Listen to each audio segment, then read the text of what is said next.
Hello everyone, welcome to my kitchen. My name is Michael. Today I'm making artisan bread and I'm going to make it with a Mexican theme to it. So this is what I would think a Mexican artisan bread would taste like. So we're going to start with our ingredients. I've got 300 milliliters here of water, or that's 1.5 cups.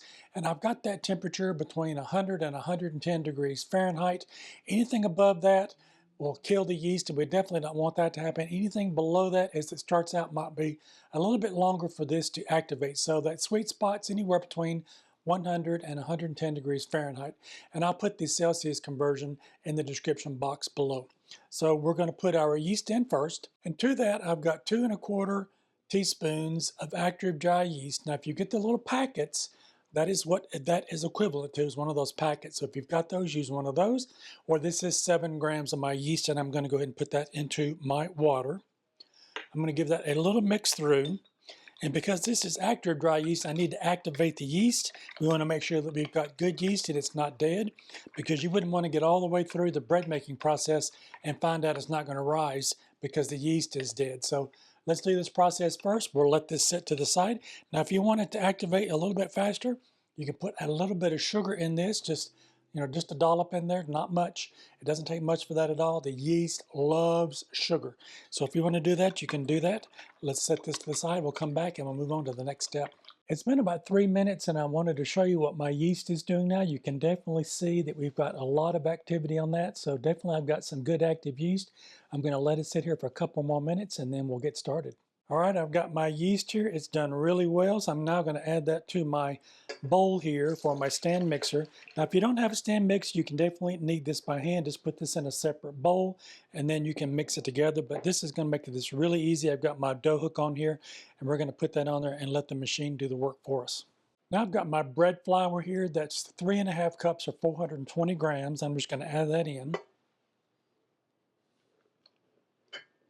I've got salt here. This is kosher salt. This is 1½ teaspoons of kosher salt, or that's 9 grams.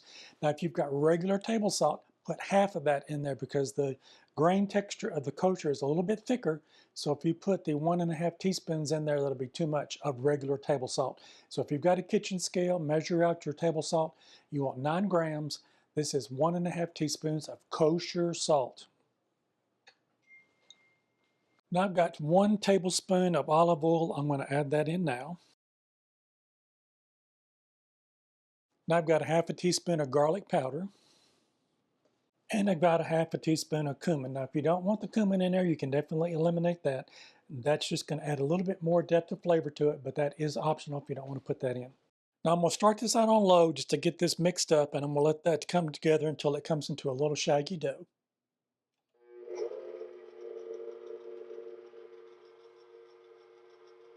All right, that's been 2 minutes now, and you can see that the dough is still really wet and shaggy. So now I'm going to turn it up to number 2, and I'm going to now knead this for 8 to 10 minutes. If you're doing this by hand, just knead it 8 to 10 minutes, and we'll come out and we'll look at the next step. All right, it's been 8 minutes now on our kneading, and let's take a look at our dough. It should be still a little bit on the wet side, not really wet. You can see here that it's still a little bit tacky, and that's what you're looking for. So I'm going to get that pushed off the sides there and pushed off of my dough hook. Now I've got 1 cup, or that's 100 grams of a shredded cheese. You can either use cheddar cheese, Monterey Jack cheese, you can use pepper jack cheese, or you can use a combination of the 3. And we're just going to add that into the dough at this time. Now I've got 1 jalapeno here that I've diced up in small little pieces, so definitely if you want to add a little bit more or a little bit less, or if you want to use the pepper jack cheese on top of the jalapenos, you can do that. Or you can use the Monterey Jack cheese and then just put the jalapenos on it, whatever you like. It's completely up to you. Now I've got 2 tablespoons of fresh cilantro, and I've given that a good little chop. Now I'm going to turn this on low, and I'm going to let this just all mix together. Now if you're kneading this with hand, then you can put this into your bowl, put all your ingredients in, and just fold it together until all of it gets mixed together.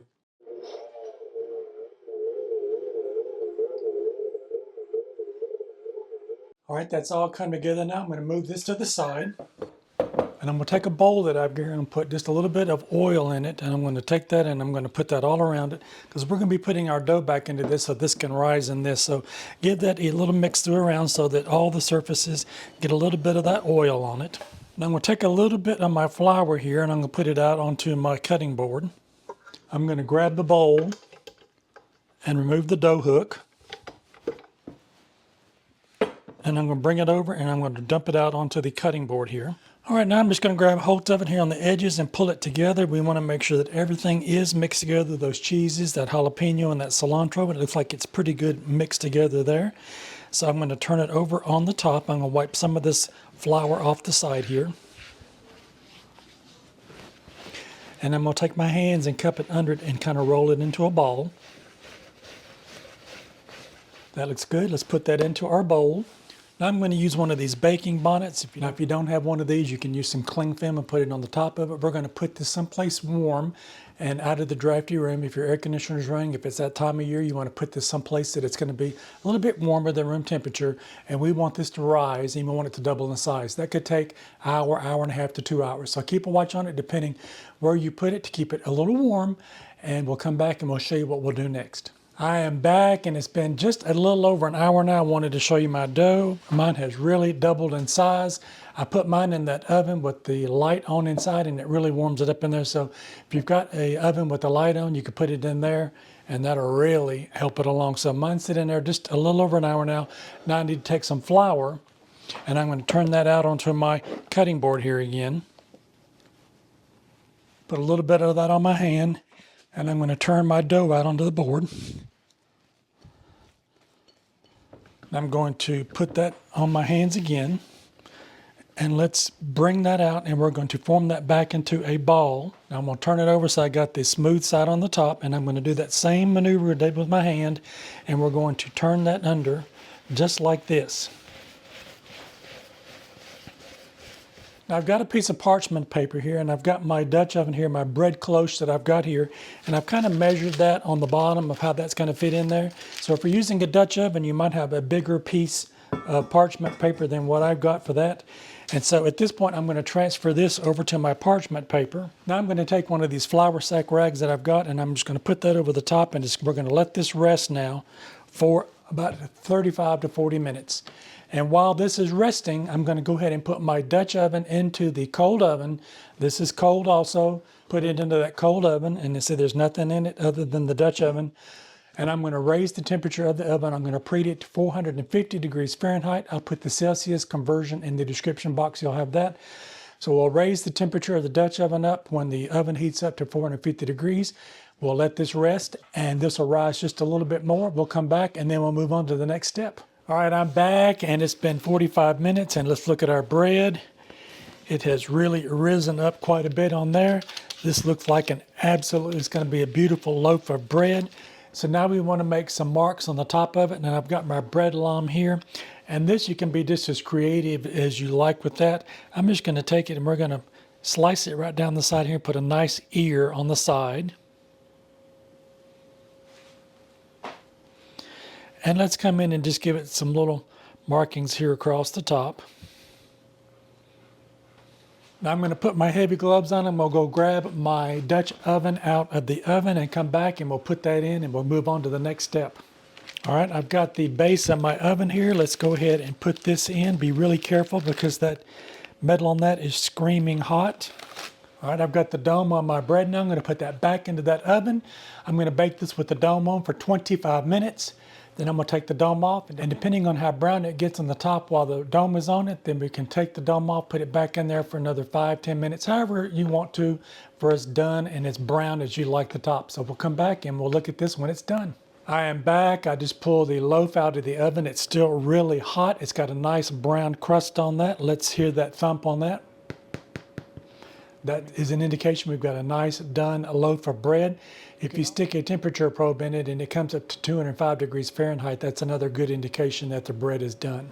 I'm going to let this sit here and cool down for just a little while. If I cut into it now while it's still really hot, unless I'm going to eat the whole loaf at one sitting, then we want to wait, because if you cut into it now and you're not going to eat it all, the steam will come out of it and the bread will get really hard on the inside. So you definitely don't want that to happen. So let this cool down just a little bit before you cut into it. And that way it'll retain a lot of that moisture inside of that bread to make it nice and soft. I'll come back, we'll give it a cut, and we'll see what this tastes like. Stick with me. I am back now, and I want to show you this bread. Look how soft that is on the top. That is a nice loaf of bread we've got there. Let's cut into this and see what we have. Look how nice and tender that crumb is on that bread.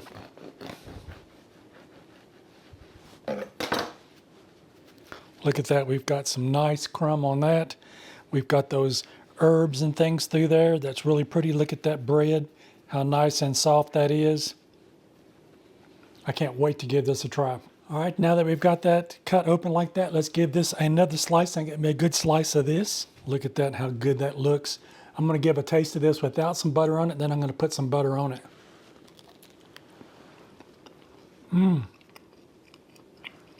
It's absolutely delicious. That is so tender on the inside. Nice crust on the outside.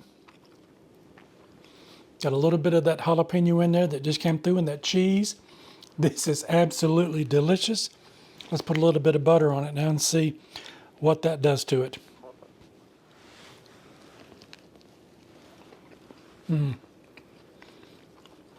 Either way, it's delicious. Eat it plain, toast it, make you some sandwiches out of this, cover it all over with butter. This recipe is an absolute winner. I know you're going to want to try this one. If you like this content, maybe you might consider giving me a thumbs up. I would really appreciate it. And while you're at it, check out one of these other two videos over here on the side. You might find something else you like. Don't forget to like, share, and subscribe. Leave me a comment when you make this bread. I want to hear how yours turned out. And I'll see you in my next video. Bye-bye now.